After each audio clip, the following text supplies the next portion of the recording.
What time is it now? 11:20. So I have 2 hours before we leave for the event. It's coming together here, I think. Can't you tell? Got the lawn signs. We'll bundle those up. My pullover, which of course has burn holes in the side. I certainly would like to be a little more organized than I am, but I've been finished work yesterday, and I've been trying to coordinate the campaign and get all these events set up along the way, which takes a lot of time. I'm not your conventional candidate. I'm pretty much a guy who's trying to send a message about an important issue, and I'm just being who I am and taking a stand for what I believe is really important.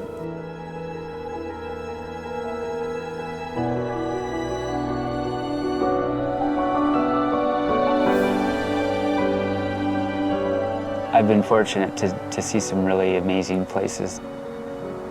They almost seem fake. I like to say it's storybook.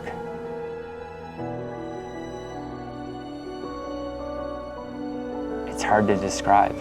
It's almost like you have to be there to experience it. It's inspiring. And I got to do that again on a ride that wasn't just for me, but for an issue way bigger than me.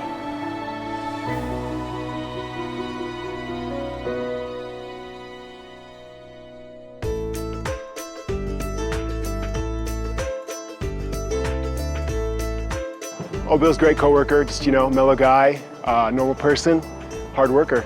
I will vote for Bill, yeah, because I think he's championing a good cause. Here's just a regular guy, carpenter by trade, trying to draw people's attention. He's on a shoestring and he's working full time. He's got a daughter to take care of. It takes a lot of nerve to hang yourself out.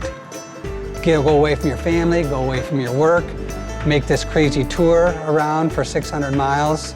Where am I going? I'm going on a 600-mile bike ride. Can you believe that? To have someone like Bill talking about climate change and a way to address it at every public event, on the radio, wherever he is, it is a win. Thank you for being crazy enough to do this.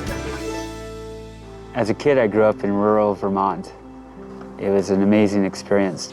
We spent a lot of time outdoors. The woods and the wilderness were not far away, and it was a really cool place to grow up, although I really never appreciated it when I was in it, in a way, because as a kid you're always thinking, God, I wish I could be in a town that had a movie theater or an arcade or something like that.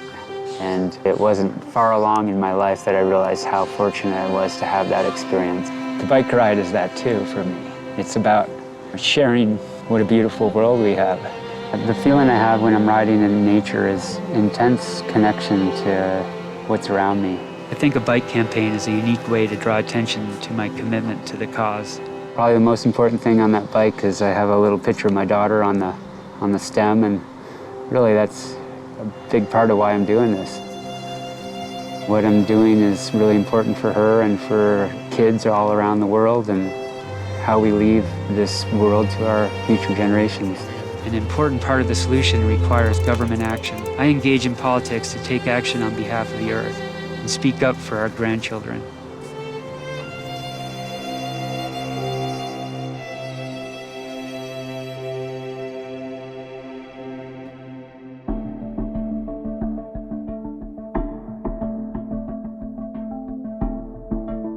Bill's taken the risk. He's willing to bring this single issue out and force other candidates to talk about it. Somebody's got to take a stand. Yeah, well, hey, thank you very much. Yeah. It means a lot for you to say that. Yeah.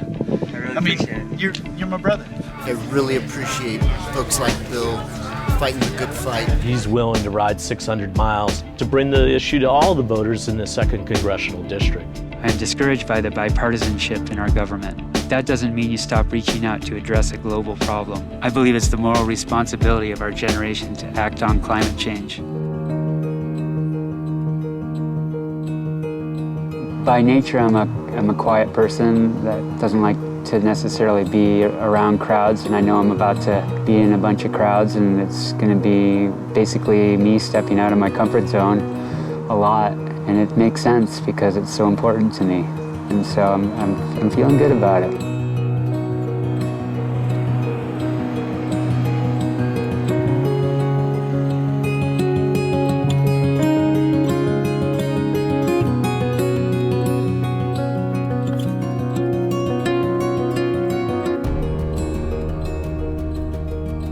What is it all about? I mean, you know, coming out here and riding 100 miles for something I believe in. Here we are, we got Mark Twain over here hanging out with us, my guaranteed visitor for this campaign event that we have. It's awesome. I'm glad he's here, and I'm glad you're here too. Nobody showed up for this event. You know, we published it on Facebook. We put up signs in the post office. It's aggravating. Not a single elected official showed up here. 5 people came besides my family. And, you know, you just wonder where they are.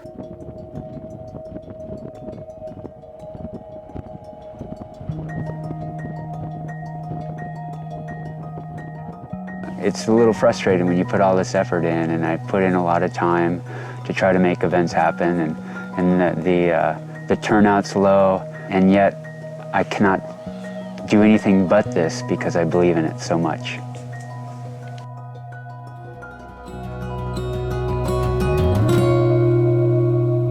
I was trying to explain how we've got these solar panels, and it's, you know, it's great that we are developing that, and we have this great opportunity because there's so much energy we could access here in this valley alone. And we're not, and we need to be. And so, you know, the upside is it's super cool that we have these solar panels here, but come on, we should have them everywhere. Time's running out. I'd rather be on a bike ride and not have to be talking about issues and being involved in politics. It's not me. What I'm trying to share is something that we all can do together, and it doesn't matter what your views are politically. This is a human-based issue, and we need to be taking action now.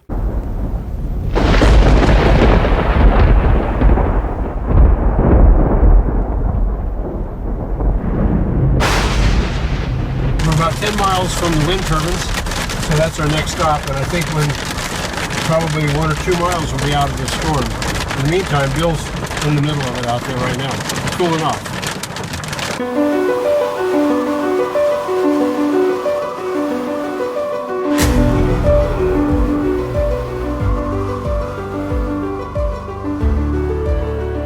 Day 3, 75 miles. Day started with a very interesting conversation with a few Delta locals willing to agree to disagree about the need to address climate change. Amazing skies once again, riding with locomotives, hail, wind turbines, and an 18-mile-per-hour headwind for the last 15 miles made up the day.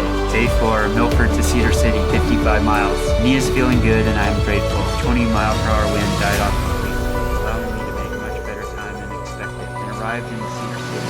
Catch a rainbow, an inspiring day on all fronts, and great to be in the weather and all that comes with it, covering ground regardless of what stands in our way. Day 5, Cedar City to St. George. Day 7, Kanab to Tropic. This ride represents my commitment to finding ways to draw attention to the most urgent issue of our time. Day 8, flash floods forced the closure of the interstate between Los Angeles and Utah, and I continue because I have to.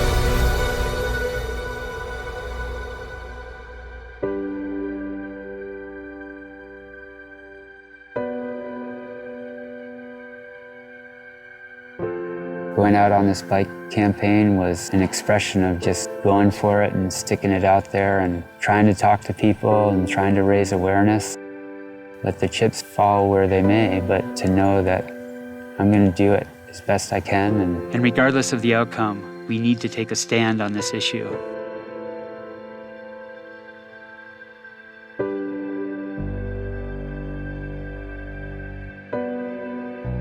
I'd like to believe that if the candidates went out and did the same ride, they'd want to protect the environment too. And here we are at Capitol Reef, and the reason why I chose Capitol Reef as the finish is because I think our Washington is stuck on a reef like you wouldn't believe, and it needs to change. immediately. And the way that change is going to happen is for people to speak up and go on bike campaigns and talk about the issues and create change, because it's not going to happen otherwise. I feel so lucky to be able to do that.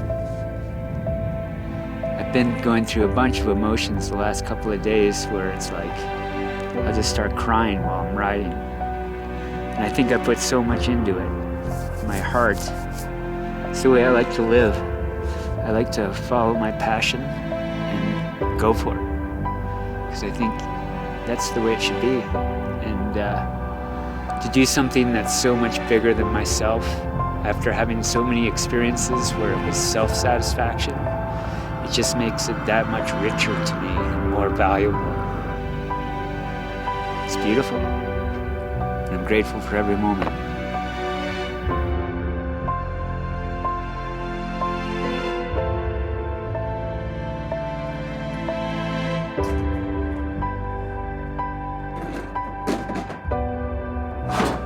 I want to make the world a better place. I guess maybe if I thought somebody was taking care of it for me, I wouldn't have to worry about it, but I don't see that happening, and so I don't want to live my life thinking that, I didn't give it my all. I know for sure that I'm giving it my all. This is for all the marbles.